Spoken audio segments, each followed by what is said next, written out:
Este programa é livre para todos os públicos. Pelo sinal da Santa Cruz, livrai-nos Deus, nosso Senhor, dos nossos inimigos. Em nome do Pai, do Filho e do Espírito Santo. Amém. Amém. Evangelho de São João, capítulo 5, para você ler depois do 1 ao 14, tá certo? Já deixa marcado para você ler do 1 ao 14. Mas agora nós vamos ler o versículo 14, que diz assim: Mais tarde, Jesus encontrou o homem no templo e lhe disse: Olha, estás curado. Não peques mais, para que não te aconteça coisa pior. Mais tarde, Jesus encontrou o homem no templo. Que homem? O homem que estava enfermo. Há 38 anos ele estava doente, enfermo, de tal modo enfermo que ele não tinha condições de se levantar. Jesus, quando o viu, ele estava deitado. O Senhor o curou. E depois encontrou este homem, mais tarde encontrou o homem fora do templo. E lhe disse: Olha, estás curado. Não peques mais, para que não te aconteça coisa pior. Palavra da salvação. Glória a vós, Senhor. Glória a vós, Senhor. Olhando para esta palavra, o Espírito Santo nos revela uma coisa muito, muito, muito importante: que a nossa alma também pode adoecer. A minha alma e a sua alma pode adoecer. Onde está isso? Mas quando Jesus disse para ele, te acontecer coisa pior do que uma paralisia, do que uma doença física de 38 anos. Jesus fala para ele que existe enfermidade que é mais grave que um câncer. A doença da alma é mais grave que um câncer. É mais grave que um trauma psicológico.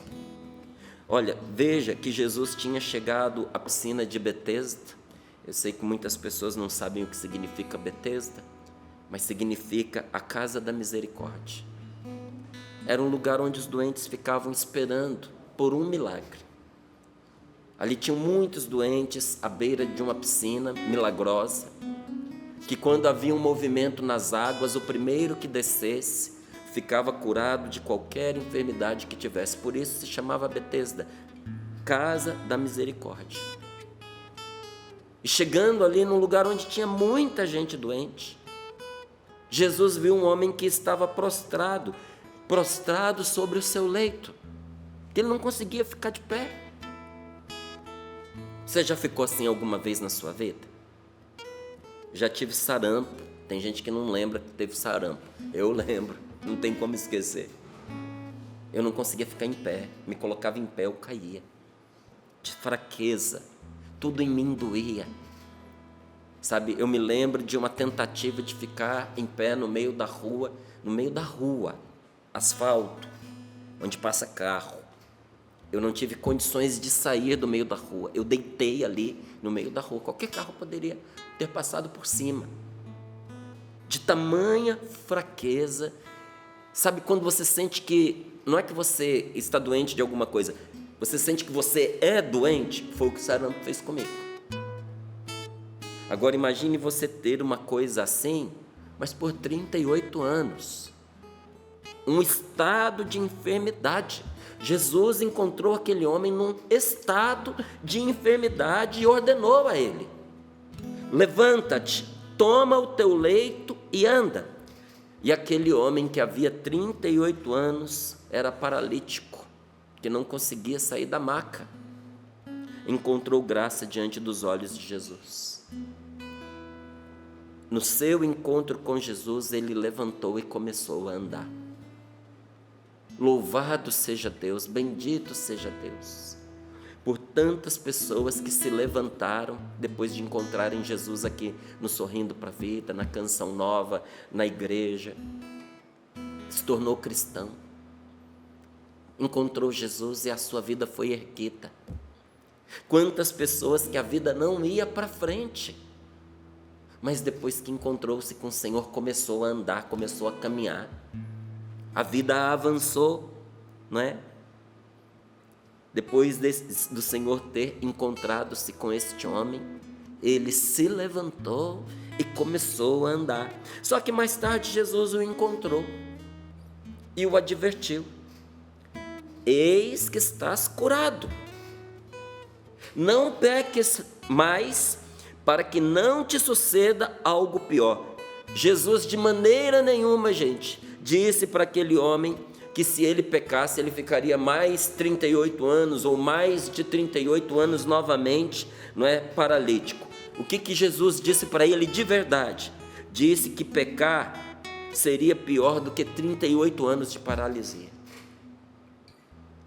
Pecar é pior do que 38 anos de paralisia, porque paralisa a alma da gente, paralisa o nosso coração, nos torna incapazes de amar, paralisa a nossa vida, paralisa os planos de Deus para nós. Porque uma doença pode entrevar as suas pernas, mas uma vida de pecado entreva a sua vida inteirinha. E Jesus estava dizendo para aquele homem: se você pecar de novo, o pecado vai paralisar a sua vida. Ainda mais, o pecado não é só uma enfermidade, mas necessariamente, indubitavelmente, o pecado produz morte. Sabe o que o pecado faz na minha vida e faz na sua vida? Ele produz morte. Se você entregar a sua vida ao pecado, ele vai matando você. Às vezes de uma vez, às vezes sem você perceber, mas uma coisa é fato: o pecado produz morte quando nos priva da vida de Deus. Ou até dizendo melhor, nos priva de Deus, que é a vida. Qual é o grande mal do pecado? É que você cometeu um erro, é que você cometeu uma gafe, é que a sua moral ficou manchada. Não, isso aí não. O grande problema do pecado, o grande mal que ele te causa, é que ele te priva de Deus. E privado de Deus é como se você fosse uma árvore e tivesse privado da sua raiz. Não chega a você o necessário para a vida. É por isso que o Senhor, não é, através da boca de Jeremias, se lamenta quando diz: os meus filhos me abandonaram a mim, largaram de mim fonte de água viva, para cavarem para si cisternas furadas.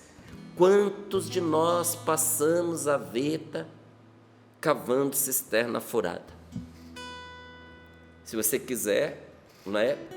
Isso aí é praticamente um ditado, é palavra de Deus, está em Jeremias capítulo 2, mas é um ditado. Cavar cisternas furadas é igual dar murro em ponta de faca, não é? Se fosse esse o ditado da época de Jeremias, pode ser que Deus tivesse usado exatamente essa expressão: meu povo dá murro em ponta de faca, só se fere. Acha que está fazendo alguma coisa, acha que está tomando iniciativa, acha que está combatendo alguma coisa, mas na verdade está apenas ferindo a si mesmo.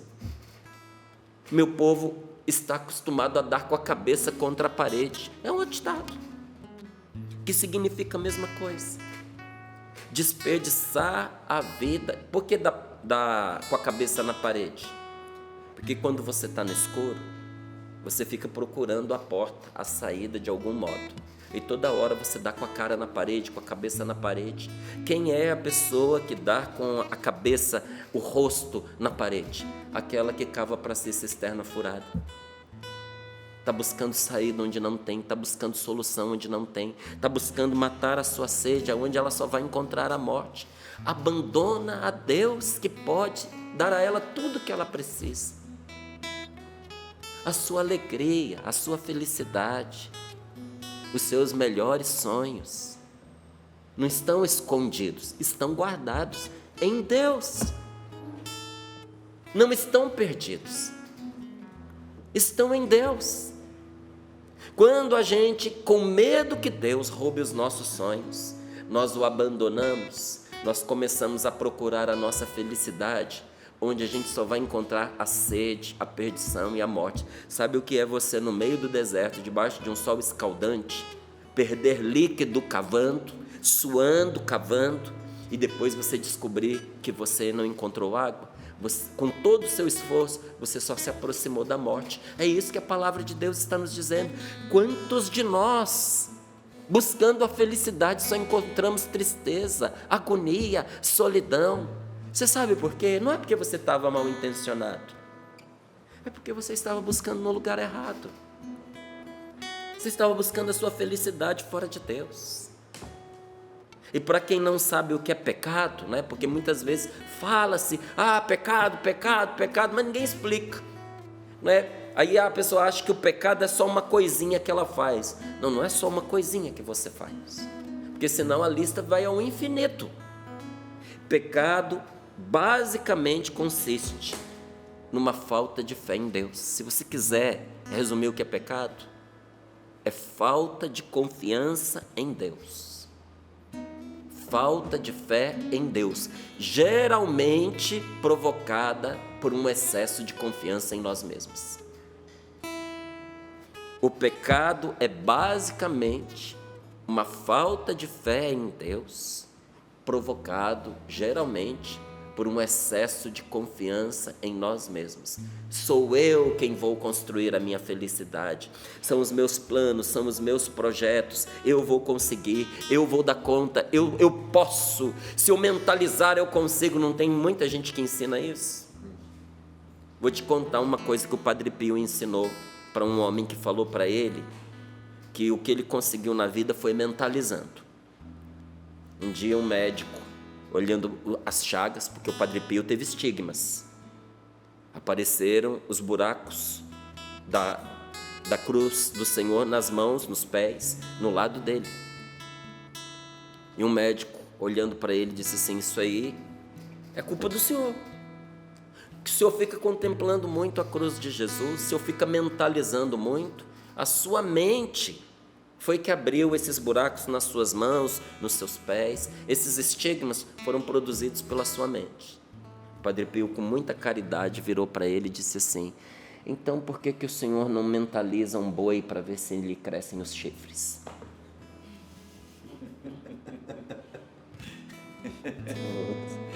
Tem muita gente que diz assim: essas graças, essas curas que acontecem é fruto da mente da pessoa. A pessoa quer tanto ficar curada que fica: ué, se você sabe disso, meu filho, então por que você ainda não montou um consultório para ensinar as pessoas a mentalizarem e conseguirem?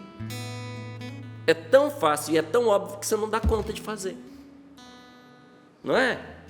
No entanto, aquelas pessoas que se aproximam de Deus pela oração recebem graças que ninguém consegue explicar, Sabe, eu tenho dito aqui que eu tenho repassado muitos testemunhos que chegaram aqui no Sorrindo para a Vida. Alguns deles estão fora do país, sendo estudados por equipes de médicos de conceito internacional, mundial, e não me encontram a resposta. Uma das curas que foram obtidas aqui no acampamento de oração Fé e Milagres foi a cura de um lúpus avançadíssimo que ia matar a moça. Lúpus não tem cura. E no acampamento de oração Fé e Milagres ela foi completamente curada, ao ponto dos médicos não entenderem o que estava acontecendo e não terem explicação para dar para a família, e terem que retirar os remédios, porque o remédio não fazia mais efeito. E retiravam os remédios, avisavam que o lúpus poderia se manifestar, mas não se manifestava. Então, o médico que estava encabeçando esse tratamento pediu a permissão da família para levar para uma banca de cientistas nos Estados Unidos para estudar o caso, e eles estudaram a exaustão. Aconteceu aqui no acampamento Fé e Milagres. Estudaram a exaustão para chegar, sabe a que conclusão? Não sabemos o que aconteceu. A única coisa que nós podemos dizer é que o lúpus esteve nela e inexplicavelmente não está mais. Inexplicavelmente. Nosso Senhor a curou. Amém. Deus a curou. E por vezes nós queremos colocar toda a nossa confiança em nós mesmos. Pecado é crer mais em nós mesmos, nos nossos valores, nos nossos pensamentos, nas nossas seguranças, naquilo que nós mentalizamos. Como disse bem o Padre Pio, veja lá, mentaliza um boi para ver se lhe crescem os chifres. Não é? Acreditando que aquilo que a gente mentaliza vai acontecer na vida da gente. Teve gente que passou a vida inteira mentalizando que ia ganhar na loteria, morreu pobre. Porque não é assim que as coisas acontecem. E você, tanto quanto eu, sabe por experiência que é como eu estou falando para você. Pecado é a gente colocar mais a nossa confiança nessas coisas do que em Deus. O fruto proibido do paraíso, ele faz com que o homem confie mais em seus próprios meios para alcançar a realização do seu ser do que no caminho proposto por Deus. Você acha que foi uma maçã que expulsou Adão e Eva do paraíso? Não. Qual era o fruto proibido? Nem fala que é maçã. Diz que era a árvore da ciência do bem e do mal que estava no centro do paraíso. Porque a ciência do bem o ser humano já tinha. Deus deu ao ser humano o conhecimento do bem, mas não queria ter experiência com o mal. Porque o demônio foi lá semear no coração do ser humano a ideia de que ele podia, confiando em si mesmo, ser como deuses. Ser como Deus, não foi isso? Qual é a tentação do diabo? Não é coma o fruto. A tentação é, você será igual a Deus. Você não vai precisar mais de Deus. Continua sendo hoje. Nunca pense que o demônio vai chegar para você te oferecendo uma maçã ou qualquer fruto que seja. O que ele vai te dizer é o seguinte: você não precisa de Deus para ser feliz. Você não precisa de Deus para se realizar. Você é o seu próprio Deus. Você é o que a sua mente determina. Não é, gente. Não é. Muitas vezes a nossa mente nos joga abaixo do chão. E a gente faz todo o esforço para se levantar e não consegue. Deus é o nosso Salvador quando até a nossa mente opera contra nós. O pecado prejudica mais ao homem do que a Deus. Mas prejudica a Deus? Prejudica. Igual alguém prejudica você quando tira o seu filho de você. Se alguém fazer maldade com o seu filho não te prejudica? Prejudica. Se alguém matar o seu filho não prejudica você? Prejudica. É desse jeito que o pecado prejudica a Deus, destruindo a nós, não a Ele. Por que Deus se ressente com o pecado? Você não fica magoado com um filho que se destrói? Olha, quando um dos meus filhos, no momento ali de afirmação da juventude, resolveu fumar um cigarrinho, sentei com ele, que a gente sempre cuida, a gente cuida e a gente vigia. Sentei com ele e disse assim: eu te amo tanto, eu te quero tão bem, tudo o que é bom para você eu amo. E ele nem sabia do que eu estava falando, ele nem sabia que eu sabia que ele tinha fumado. Falei: tudo que é mal para você me entristece. Ele me abraçou e disse: eu sei, pai. Aí eu falei: meu filho, o que pode fazer com que um jovem bom, bonito, inteligente, absorva um veneno que vai destruir justamente um dos grandes talentos que ele tem, que é a mente dele? Por que uma pessoa livre escolheria se tornar dependente de uma coisa tão pequena, tão miserável, tão porca como um cigarro? Aí ele já entendeu do que eu estava falando. E olhando nos olhos dele, eu disse: sim. Você ama o seu pai? Disse: eu amo, pai. Posso pedir um presente a você? Ele respirou fundo. Pode, pai. Falei: não é simplesmente por você dar conta ou não dar conta, porque eu sei que você dá conta. Mas eu quero te pedir um presente.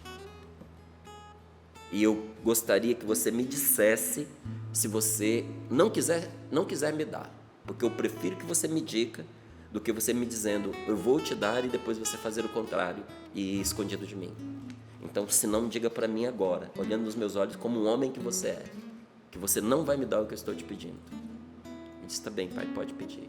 Falei, eu quero te pedir que você nunca mais ponha um cigarro na sua boca. Nunca mais. Não é que você fumar um cigarro vai levar você para o inferno.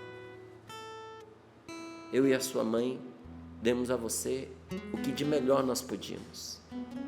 Porque nós te amamos. E nós não queremos ver um filho que nós amamos tanto sendo destruído por um cigarro. No futuro, com um câncer, com um Alzheimer, envelhecendo antes do tempo, tendo a sua mente obscurecida. E se eu digo isso, meus queridos, de um cigarro, imagine você de outras drogas ainda mais graves. Sabe, aquele fumo ofendeu a mim como pai. Não atingiu os meus pulmões, não foi uma cusparada na minha cara, mas me magoou enquanto é um elemento de destruição para um filho meu.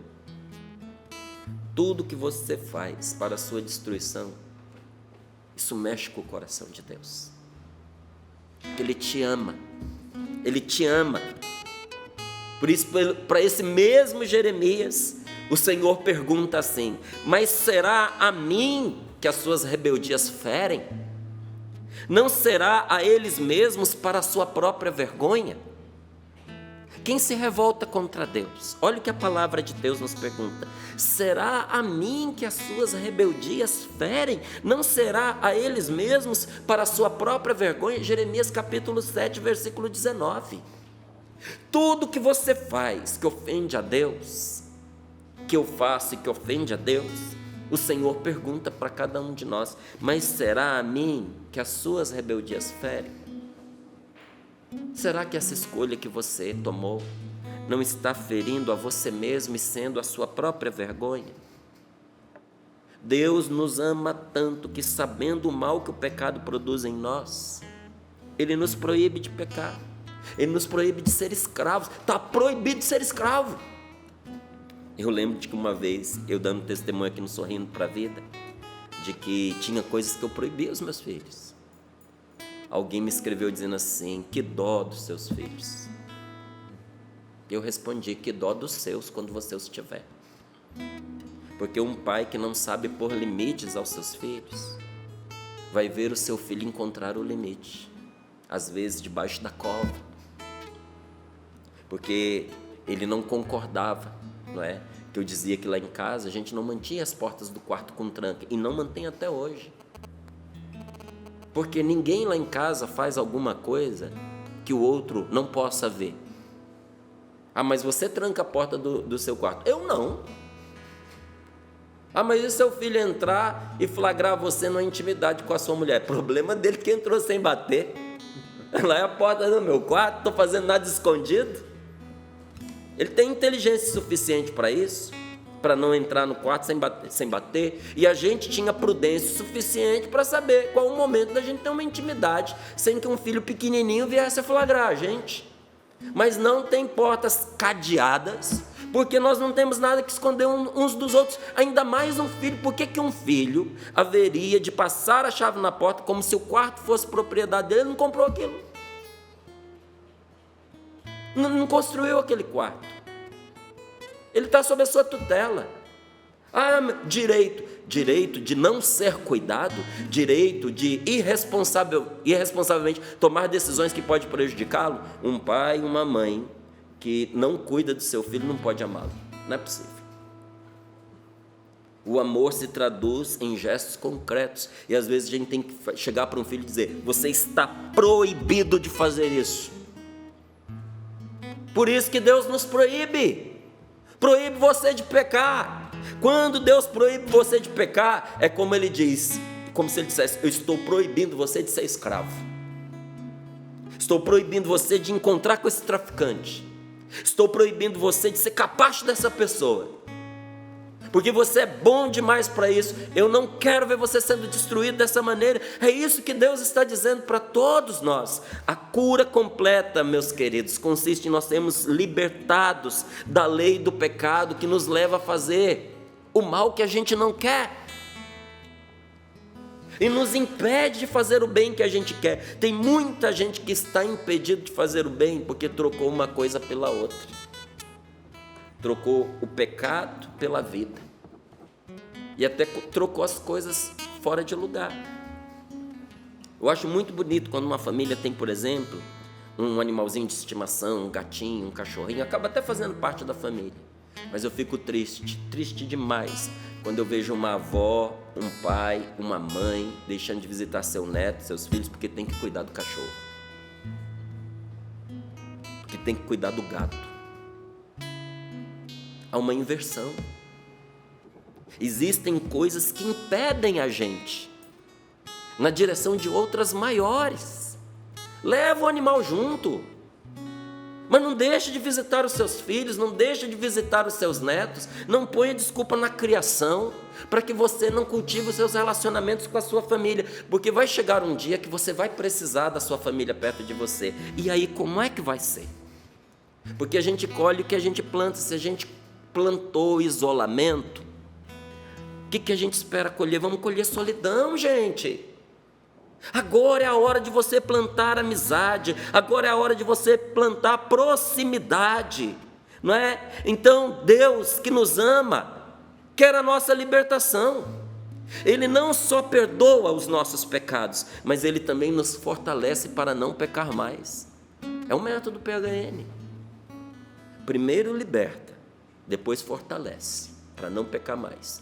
E quando você é libertado do pecado e fortalecido para não pecar mais, naturalmente sobra para você fazer o bem, fazer o que é bom, e isso te dá uma força, e isso te dá uma beleza, isso te dá uma juventude que nem a velhice é capaz de tirar de você. Nem a velhice derruba uma pessoa que pôs a sua alma em Deus e se rejuvenesceu pelo Espírito Santo. Aqui, no santuário do Pai das Misericórdias está enterrado o Padre Jonas, não um idoso, mas um jovem num corpo de velho. O corpo dele envelheceu, mas ele não envelheceu. Eu o observei até o último dia da sua vida. Eu participei com o Padre Jonas de reuniões que foram muito difíceis para ele, muito difíceis. E eu vi aquele homem idoso, muitas vezes recurvado pelo seu próprio corpo, com seus olhinhos fechados, como quem parece estar dormindo, mas com uma alma desperta. E quando ele levantava-se e a sua voz ressoava no microfone, havia uma firmeza, uma autoridade que um velho não tem. Só um homem de espírito jovem tem. Em nenhum momento ele retrocedeu naquilo que era importante. Sabia perder, sabia ser flexível. Quantas vezes eu experimentei isso pessoalmente nas minhas conversas com ele. Padre Jonas já cedeu para mim, mas não naquilo que ele estava certo e era importante e era essencial. Um homem de uma firmeza hercúlea, de um jovem, porque é isso que o Espírito Santo faz conosco, nos renova a força de dia para dia. O corpo fica capenga, mas a gente por dentro, a gente se mantém firme. Digo para você ainda mais, ele muda, o Espírito Santo muda o nosso coração para querer e para fazer o que Deus manda, não por obrigação, mas por amor. Então, guarde isso. Não há homem mais homem do que aquele que foi libertado da escravidão do pecado. Se alguém disse para você que rezar é coisa de mulher, que andar com um terço é coisa de mulher, que participar de um encontro de oração, um acampamento de oração é coisa de mulher, estão te enganando. Porque olha, graças a Deus, que bom que é coisa de mulher, porque as mulheres são fortes. Agora eu vou te dizer, ser escravo do pecado é coisa de fraco. Recupere o seu brio de homem. Não há homem mais homem do que o que foi libertado do pecado. Não há mulher mais mulher do que aquela que foi libertada do pecado. Deus é o Deus dos perdões. Quando perguntarem quem é o seu Deus, pode dizer sem mediar: meu Deus é o Deus dos perdões, que sempre perdoa e perdoa para sempre.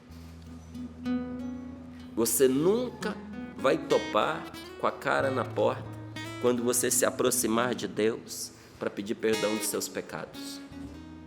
E te digo mais, tudo que você se arrependeu e confessou está perdoado para sempre. Márcio, mas eu não sinto, às vezes eu fico com aquela ideia me importunando. É o diabo. Quando os escravos foram libertados e foi assinada a Lei Áurea, e todos eles estavam libertados, alguns senhores, para mantê-los prisioneiros, sabe o que fizeram? Nada. Só não contaram para eles que eles tinham sido libertados. Como eles não sabiam, eles permaneceram lá na mesma condição. E quando a fiscalização chegava, aquele senhor de engenho, aquele senhor de terra dizia: eu estou aqui porque eles querem. E a lei já foi assinada, quem quiser ir embora pode ir embora. Não perseguir um que foi embora. E está falando a verdade. Ele só se deu ao capricho de não contar. Mas ainda tem um mais covarde do que esses homens que fizeram isso, que é o demônio. E ele chega para você e diz: você não está livre não, você se confessou, mas isso aí manchou a sua alma, é para sempre. Não, para sempre é o perdão de Deus para você. E se o Senhor te libertar, você será livre. O sangue precioso de Cristo já nos perdoou da sua parte. Deus já nos perdoou todos os nossos pecados. O sangue precioso de Cristo na cruz é a medicação curadora dos nossos pecados. Você quer ter cura interior? Busque o perdão. Busque o sangue de Cristo no sacramento da confissão. Olha o que diz a palavra de Deus, que Deus é como tu, que perdoas o crime, que tiras a culpa, que não guardas para sempre a tua ira, porque preferes o amor. Novamente Ele nos manifestará a sua misericórdia, calcará aos pés as nossas faltas, lançará no fundo do mar os nossos pecados. Da parte de Deus, todos os seus pecados já estão perdoados. Todos. Mas se você não sabe o que eu fiz, eu não sei, Deus sabe. Mas uma coisa eu sei que talvez você não soubesse: esse pecado que você acha que não tem perdão, o Senhor já perdoou. Agora, da parte dele, da nossa parte, nós devemos nós devemos fazer nossa essa medicação mediante a fé e a reconciliação. Pela fé nós nos apropriamos dos merecimentos de Cristo Jesus na cruz. Pela nossa conversão, nós fazemos valer todo o poder de sua redenção que Ele conquistou para nós. Basta nos confessarmos pecadores diante da sua misericórdia para sermos totalmente perdoados. Coloque as mãos sobre o seu coração. Feche os seus olhos um pouquinho. Diz a palavra de Deus: se confessarmos os nossos pecados, Deus é fiel e justo. Ele é fiel. Você confessou, você recebe. Ele é justo. Ele disse que perdoaria quem confessasse. Você confessou. É justiça que você receba o perdão. Deus é fiel e justo para perdoar os nossos pecados e nos purificar de toda injustiça. Nós pedimos agora, Senhor, abre os olhos e o coração de todos aqueles que têm tanta dificuldade com o sacramento da confissão, Senhor. Porque foi na confissão que o filho pródigo que estava morto retornou à vida. Foi quando de joelhos ele disse: Pai, pequei contra o céu e contra ti, eu não sou digno de ser chamado seu filho, que o Pai o levantou e devolveu a ele toda a sua dignidade. Jesus está esperando você no sacramento da confissão. Ele vai devolver a vida que você perdeu e mais, Ele vai te dar uma vida que antes você não tinha. Jesus enviou os apóstolos para ressuscitar os mortos, e não a gente mais morta do que aquela que perdeu a vida de Deus pelo pecado. Você precisa, eu preciso, nós precisamos ressuscitar pela força de Deus. Não tenha medo, o Senhor vai te perdoar. Aliás, Ele já te perdoou. Vai buscar o que é seu. Vai buscar o que é seu. Vai buscar o seu perdão. Vai buscar a sua vida. Vai buscar o seu remédio. Vai buscar a sua cura. Padre, eu quero me confessar, porque eu vim buscar o que Deus tem para mim. O recomeço na minha vida. Senhor, nós te bendizemos porque só Deus poderia inventar algo tão maravilhoso como o sacramento da confissão. Obrigado porque o Senhor já está nos perdoando a todos nós que, ouvindo esta palavra, entendemos que está na hora de virar a página, está na hora de mudar a vida. Obrigado, Senhor. Oremos, meus irmãos, vamos orar.